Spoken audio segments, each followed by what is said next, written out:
je les aime beaucoup les Pink Floyd, tu le sais toi Fifi hein. Oui, mais ça dépend lequel album. Moi, j'aime pas tout le Pink Floyd non plus. Celui-là tu l'aimes bien je pense. Je l'aime bien, c'est le fameux album que j'aime beaucoup avec High Hopes et Take It Back. Exactement. Voilà, bienvenue chez toi Fifi, nous sommes vendredi, la rubrique pop rock.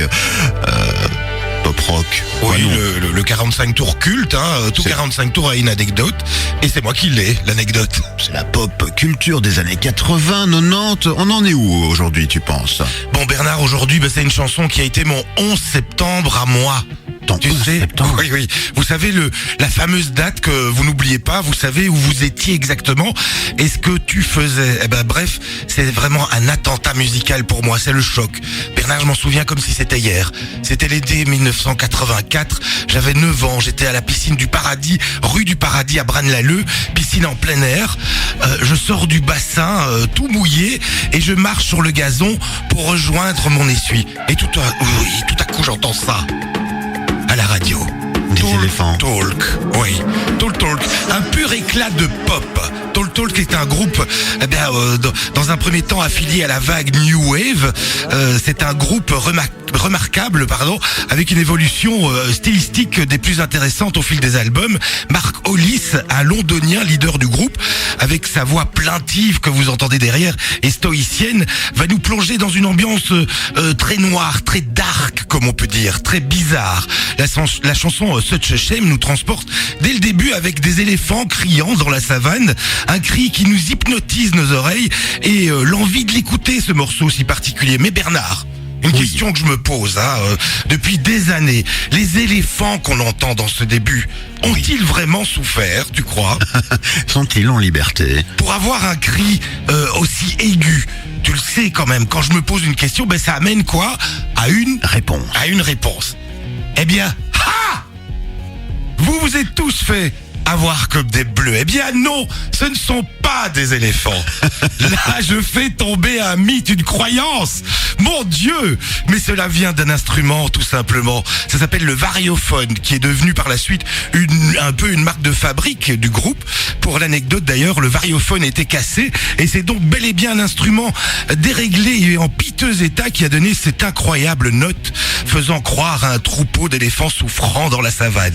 En regardant le clip d'ailleurs, je me suis même surpris que Mark Hollis, qu'on annonçait quand même assez dépressif, on voit le chanteur, je pensais voir le chanteur sérieux, vu la chanson assez grave et une tonalité grave, mais non, il est tout content, mouvement désarticulé, etc. C'est limite la fête. Étonnant avec cette voix si plaintive.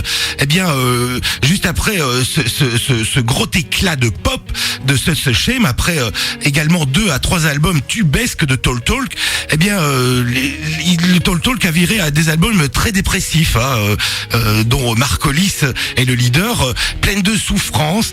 Et ce Mark Hollis, il s'ennuie avec ce groupe. Il s'ennuie. C'est la musique, il ne l'aime pas. Il n'aime pas la musique qu'il produit. Trop de succès, et les dommages collatéraux de ce succès, engendre trop de place. Ça prend trop de place tout ça. Et c'est alors qu'il essaye de toutes ses forces de se défaire de l'emprise d'EMI, sa firme de disques, avec laquelle ils ont, le groupe, un contrat musical dont ils jugent qu'il n'est plus le label idéal pour sa future évolution musicale. Le contrat est finalement rompu. Il re-signe tout de suite avec Polydor, et Talk marque le tournant décisif du groupe et se fait enfin plaisir musicalement. Et d'ailleurs, ils incorporent de nombreux éléments de musique classique et jazz dans ses prochains albums. La critique apprécie les futurs albums de Talk, mais c'est un véritable suicide commercial. D'ailleurs, on le juge comme un commercialement indéfendable, d'autant qu'il refuse en plus le groupe de partir en tournée promo pour promouvoir ses nouveaux albums. Bon, que sont-ils devenus? C'est vraiment la question. Le constat est assez négatif sur la fin. Assez bien. Mark Hollis, il est toujours vivant malgré ses dépressions successives. Le leader est devenu par la suite très noir, encore plus noir, très dark. Sa musique et ses chansons sur ses albums solo sont très très spéciales, même pleines de souffrance. Un truc qu'il ne faut pas trop mettre entre les oreilles de gens suicidaires. Les 2 autres membres du groupe formeront Orange, un nouveau groupe qui n'a jamais eu quelconque succès. Par ailleurs, la discographie discographie du groupe fait aujourd'hui encore l'objet de multiples compilations. D'ailleurs, on les voit toujours partout et best-of maintes fois réédité avec le profond Sötse-Chem en titre phare. Et puis, pour terminer, beaucoup diront que cette aventure, rétrospectivement, leur carrière laissera beaucoup d'impressions d'un immense gâchis finalement. Hein.